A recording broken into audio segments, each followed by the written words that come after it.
Donald Trump is the only person I know where if he was actually convicted of any one of the things he's been charged with and actually put into a prison cell, he's the only person I know that could probably still win the presidential election because the more they try and throw this stuff at him, the more popular he gets. Piers, Chris Rock had a comedy set that he did in Washington, D.C. with Nancy Pelosi in the audience. And Chris Rock said, "You're going to turn Donald Trump into Tupac. He's going to sell more records. Yeah. You're stupid." And, well, Nancy Pelosi got up what? It's Will Smith and slapped him in the face. It's actually very interesting you mentioned Chris Rock, because I was at the New York Knicks in Manhattan the day after the 2016 election. And I found myself at the table sitting next to Chris Rock. And we got talking. And I said to him, "Why do you think Hillary Clinton lost?" He went, "Let me tell you why," he said, "because if someone's murdered 8 people, don't go around telling everyone he's murdered 9. And the point he was making was, if you wildly exaggerate everything with Trump, and let's be honest, I mean, even Lara would admit he's probably not the most angelic human being ever put onto God's earth. I would never admit such a thing, Piers, please. But I don't think even he would admit that. You see that as a badge of dishonor. But the reality is that this constant attempt to take him down, culminating in the hypocrisy, in my view, of the liberal side, led by senior Democrats up and down the country, saying we've got to get rid of Trump and stop him running again to save democracy. And then they try and remove him from presidential state ballots, which, of course, is the most blatant example of trying to thwart democracy and allowing Americans to have a free vote imaginable. So there's a kind of nonsensical hypocrisy, but also, as you mentioned, Benny, a stupidity.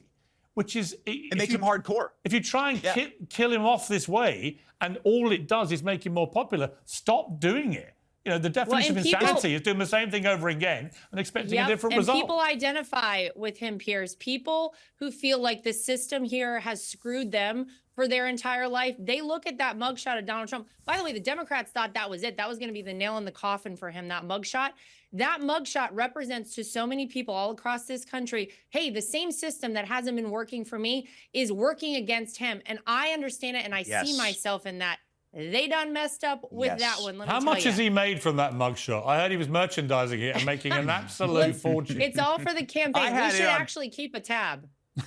I had Christmas wrapping paper with the mugshot on it. Yeah. You've turned him into a rebel, right? You've made him the Sex Pistols. You've turned him into the Ramones. He's now a rebel. And kids like voting for the rebel. But again, Benny, I would again bring this back to Joe Biden. The great advantage Trump has is the condition of the sitting president. This is a clip of Biden yesterday trying to pronounce the name of the country he represents.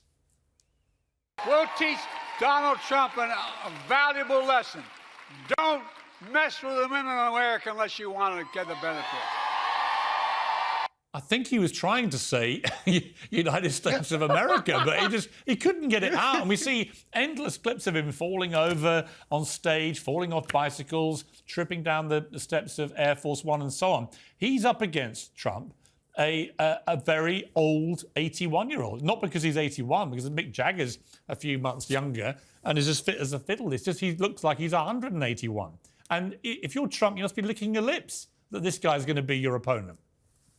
It would be bad enough if it was just that, by the way, but it's also that coupled with the fact that everything's a disaster around Joe Biden, right? I'm sorry to cut you off, Benny, but that's the truth, is you can lie to people and you can try and do the jazz hands that the Democrats do with the media all the time, only so long. But whenever it hits people's bottom line, when they know that their life is harder right now, in addition to seeing stuff like that, I mean, you're exactly right. Joe Biden is basically serving up the entire thing to us right now